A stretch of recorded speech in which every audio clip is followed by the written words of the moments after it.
மூணாறில் mobile WhatsApp செயலியில் பரவி வரும் போலியான ஆதார் அப்டேட் லிங்க் செய்தியால் பொதுமக்கள் குழப்பத்தில் உள்ளனர். பலரின் மொபைல் போன்களுக்கும் தவறான விதத்தில் செய்திகள் அனுப்பப்பட்டுள்ளது.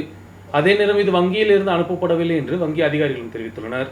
மூணார் பகுதியில் மொபைல் போன்களில் போலியாக வரும் செய்திகளால் பொதுமக்கள் குழப்பத்தில் உள்ளனர். வாட்ஸ்அப் செயலியில் பரவி வரும் போலியான ஆதார் அப்டேட் லிங்க் மூலம் பலரின் கணக்குகள் ஹேக் செய்யப்பட்டு வருவதாகவும் இதன் மூலம் தவறான செய்திகள் அனுப்பப்பட்டு வருவதாகவும் பொதுமக்கள் புகார் தெரிவித்துள்ளனர். என் பேர் அகமது கபீர்.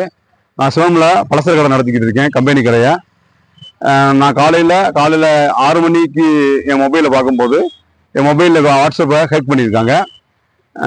நான் அனுப்புனதா ஸ்டேட் பேங்க்லேருந்து ஒரு லிங்க்கு, இந்த மாதிரி உங்கள் ஆதார் அப்டேட் பண்ணுங்கன்னு சொல்லி ஒரு லிங்க் அனுப்பியிருக்கு. அது நான் என்னுடைய கான்டாக்ட் உள்ள எல்லா நண்பர்களுக்கும், எல்லா உறவினர்களுக்கும், கான்டாக்ட் உள்ளவங்க எல்லாருக்கும் போயிருக்கு. அந்த லிங்கை யாரும் தொட வேணாம்.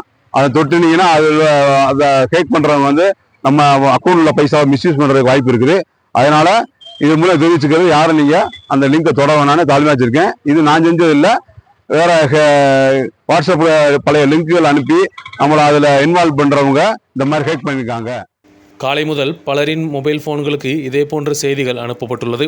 ஆதார் அப்டேட் செய்ய வேண்டும் என்று வங்கிகளிலிருந்து அனுப்பப்படுவது போல பலரின் மொபைல் போன்களுக்கு செய்திகள் அனுப்பப்பட்டுள்ளது. இந்த லிங்கில் கிளிக் செய்யும் போது பலரின் வங்கி கணக்கிலிருந்து பணத்தை மர்ம நபர்கள் திருடவும் வாய்ப்புள்ளது.